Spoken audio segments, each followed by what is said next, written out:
Students, we were on the chapter The Earthship has landed, and we were on the paragraph with the advantage of world's first climate refugee. Earthship have taken on a whole new meaning. With the advent of words first climate refugee कि जब दुनिया का पहला climate refugee मतलब मौसम से संबंधित refugee का खोज हुआ है ना, एक नाम है ये क्लाइमेट रिफ्यूजीज, इनकी खोज हुई तो earthship has taken a whole new meaning. तब अर्थशिप का पूरा मीनिंग ही बदल गया। Following the tsunami in India. अब क्लाइमेट रिफ्यूजीज का मतलब होता है कि जो क्लाइमेट को बदलने वाले आते हैं, है ना, रिफ्यूजी होते हैं बाहर वाले। तो following the tsunami in India ocean in 2004, जब इंडियन ओशन में, हिंद महासागर में 2004 में सुनामी आया था, तो उस दौरान Michael Reynolds got a plea for help for the Andaman island. तो माइकल रेनॉल्ड्स के बारे में अंडमान आइलैंड में रहने वाले लोगों के लिए हेल्प करने के लिए एक आइडिया, एक विचार आया। 3 days लेटर, 3 दिनों के बाद, Michael and his team landed on a worked island covered with debris. तो 3 दिनों के बाद जो माइकल और उसकी टीम थी उस बर्बाद हो चुके आइलैंड में, जो कि पूर्ण रूप से कूड़े के ढेर में परिवर्तित हो चुका था, वहाँ पे उतरी। He and his crew got to work almost immediately. वो और उसके मेंबर, क्रू, उसके साथी वहाँ पर लगभग तुरंत ही काम करने के लिए तैयार हो गए। वर्क ऑलमोस्ट इमीडिएटली, है ना, तुरंत ही काम करने लगे।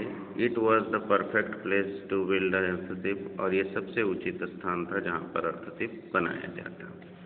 देयर वर टायर्स, वहाँ पे टायर्स थे। बोटल्स, चारों तरफ बोटल्स फैली हुई थी।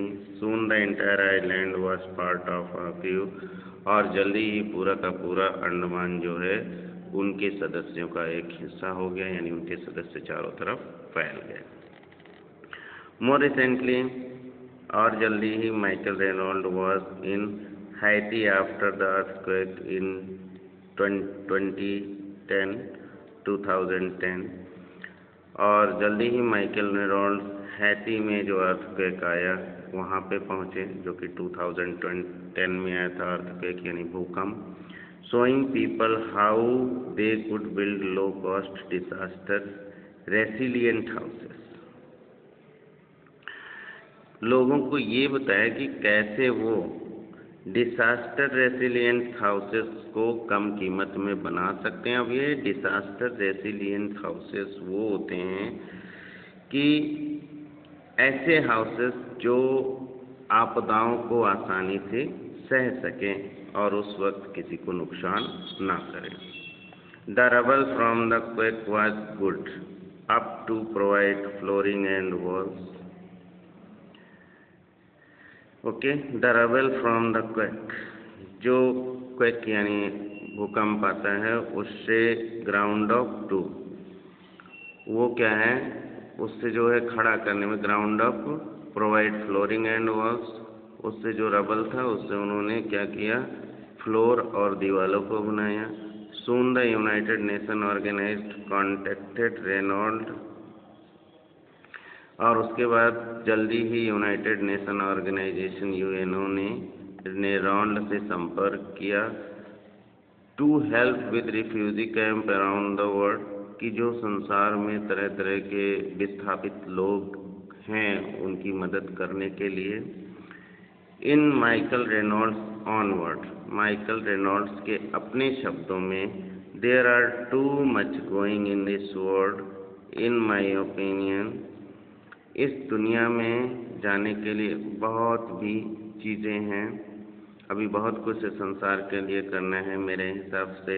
That is aimed at design culture tradition, जो कि उनका एम है, यानी उद्देश्य, मोटो क्या है कि उनको उस हिसाब से करना है कि वहाँ का डिज़ाइन, कल्चर सभ्यता, ट्रेडिशन यानी व्यवहारिक परंपरा वहाँ की क्या है, but not really at taking care of people.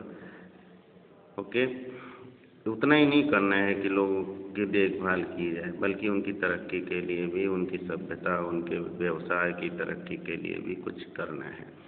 So if something takes care of people in a healthy way, तो अगर कुछ ऐसा है कि लोगों का जो है अच्छी तरह से देखभाल कर सकता है, and don't harm the planet, और इस प्लेनेट इस ग्रह को नुकसान नहीं कर सकता है, तो that we are on, then I am for it.